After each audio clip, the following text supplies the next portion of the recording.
Hello friends, good morning. நாளைக்கு maths எக்ஸாம்னால இன்றைக்கி பாப்பாவுக்கு வந்து ஸ்டடி லீவ் விட்டாச்சு. ஸோ மேக்ஸ் எக்ஸாமுக்கு ப்ரிப்பேர் பண்ணுறதுக்காக இன்றைக்கி காலையிலேயே படிக்க போயிட்டா. ஸோ நான் வந்து அவள் கூட போய் உட்காந்து கொஞ்சம் எல்லாத்தையும் சொல்லித்தரலான்னு காலையில் லஞ்ச் டிஃபன் எல்லாத்தையும் ரெடி பண்ணி வச்சுட்டு, அதுக்கப்புறம் நானும் பாப்பா கூட போய் உட்காந்து கொஞ்சம் எக்ஸாமுக்கு எல்லாத்தையும் ரெடி பண்ணி கொடுத்துட்டு இருந்தேன்.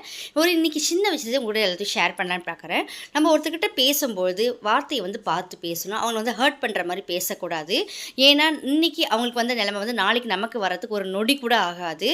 ஸோ வந்து நம்ம இன்றைக்கி நல்லா இருக்கும்னு நினைக்கிறேன். பட் நாளைக்கு நம்ம நிலைமை எப்படி ஆகுமோ நமக்கே தெரியாது. ஸோ நம்ம வந்து எல்லாருமே யார்கிட்ட பேசும்போதுமே கொஞ்சம் நிதானமாக நிறுத்தி அவங்கள கஷ்டப்படாத மாதிரி பேசணும். அதே மாதிரி வந்து நிறைய ஆசைப்படக்கூடாது. எந்த ஒரு பொருளும் சரி, பணமாக சரி, எந்த ஒரு விஷயத்தையும் வந்து நம்ம நிறைய ஆசைப்பட்டோன்னா அது வந்து நமக்கு வந்து நிலைக்காது. நான் எக்ஸாம்பிள் சொல்கிறேன், பணமும் சரி, பொருளும் சரி, எந்த ஒரு விஷயத்தையும் அதிகமாக ஆசைப்படக்கூடாது. ஆசைப்பட்டு அதிகமாக வாங்கி வைக்கிற எந்த ஒரு பொருள் நமக்கு வந்து நிலைச்சி நிற்காது. ஸோ நம்ம வந்து ஆசைப்படுறதும் சரி, நம்ம வந்து ஒருத்தர் பேசுறதும் சரி, பார்த்து நிதானமாக பேசணும். ஸோ இந்த வீடியோ உங்களுக்கு பிடிச்சிருந்தா லைக் பண்ணுங்கள், ஷேர் பண்ணுங்கள், மறக்காமல் சப்ஸ்கிரைப் பண்ணி பாருங்கள். Thanks for